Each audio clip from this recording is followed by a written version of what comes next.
So this is Halloween week, right? Which is why so many of us are dressed up, including me, with my butterfly wings that I turn to when I need courage.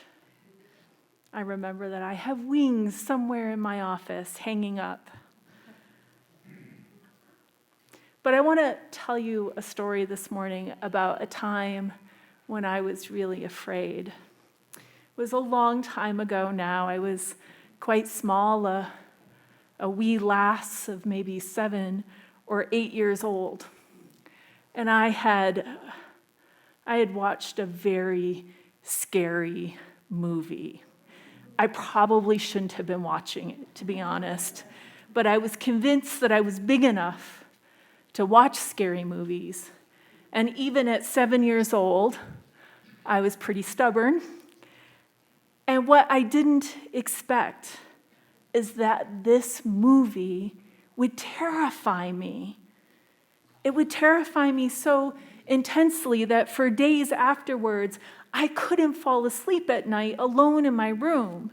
And so after everyone went to bed, I would sneak into my mom's room with a blanket and curl up and fall asleep at the foot of her bed. When the sun would come up early in the morning, I would sneak back to my bed and pretend everything was okay. I was so embarrassed by my fear of the nighttime, and I didn't want to admit how afraid I was. Eventually, my mom figured out what was happening. I was sleeping at the foot of her bed, and we were able to talk about it. She told me that it was okay to be afraid and that any time I was feeling afraid and I couldn't sleep, I could talk to her about it. Or I could just come to her for a comforting snuggle until I could fall asleep in my own bed again. Eventually, and I fear it took a while, actually, I was able to sleep in my own room again, knowing my mom was just down the hall. It was a powerful lesson.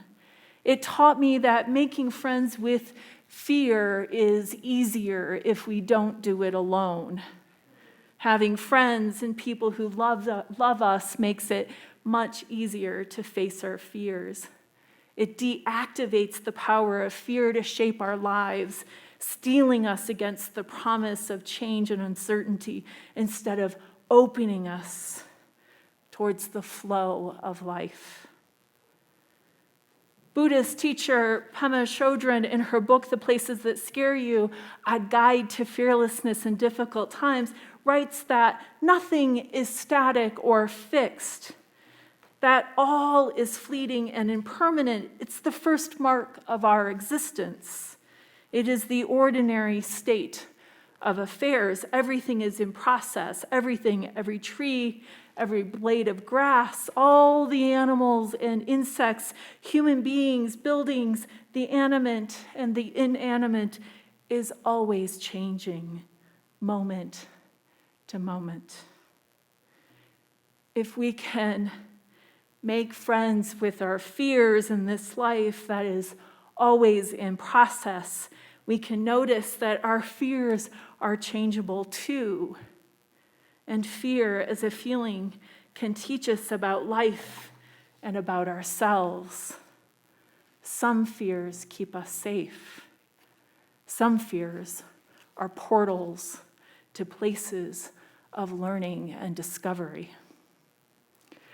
Our Halloween pageant this morning also teaches us that there are friends, guides, and discoveries that await us on the other side of the veil of our experience. Sometimes we're afraid, and we hold that fear so close that it feels like a blanket, warm and fuzzy, and we hide there inside, forgetting that we are brave and we have friends and family who will help us find our way in the world. Just like in our story, there are so many friends to discover life with, to venture into what scares us, whether this is a new school year, a new season of soccer, a new subject to study, a new job. Maybe we find ourselves in the midst of a deep spiritual shift in our lives, and that feels unsettling. The time between fall equinox and winter solstice is an ideal time to celebrate the mystery of change as we enter into winter and welcome the cool and cozy nighttime and ease ourselves into comfort and the surprise of shorter days and longer nights. And this week, we turn towards Halloween. Halloween has its historical roots in the ancient Celtic holiday of Samhain. Ancient Celts celebrated the changing seasons, the arrival of winter and the start of a new year on November 1st. At this liminal time, Celts thought that the veil between this world and the spirit world was so thin that the ghosts of ancestors would come to visit. During the celebrations, they would wear costumes, build bonfires, and make predictions about the year ahead. Winters were difficult and scary, and the celebrations, it seemed, made it easier to embrace the changing season. We continue this tradition when we dress up for Halloween and journey out into the nighttime for trick-or-treating, facing the scary parts of life bravely with a wee bit of silliness mixed in.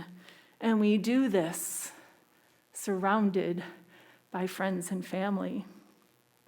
Together, we learn to be brave, making friends with our fears, opening towards the great mystery of our living. And this is how our faith community works too. We covenant together to share life's journey, to find courage when hope feels far away, to create spaces of love, affirmation, and justice, even in the presence of our fears. We promise to be a place of refuge and friendship so we can be adventurous in our lives and connect with the possibility that fearlessness, even we can connect with the possibility of our fearlessness, even in the presence of change and uncertainty. May it be so, and blessed Samhain and Halloween.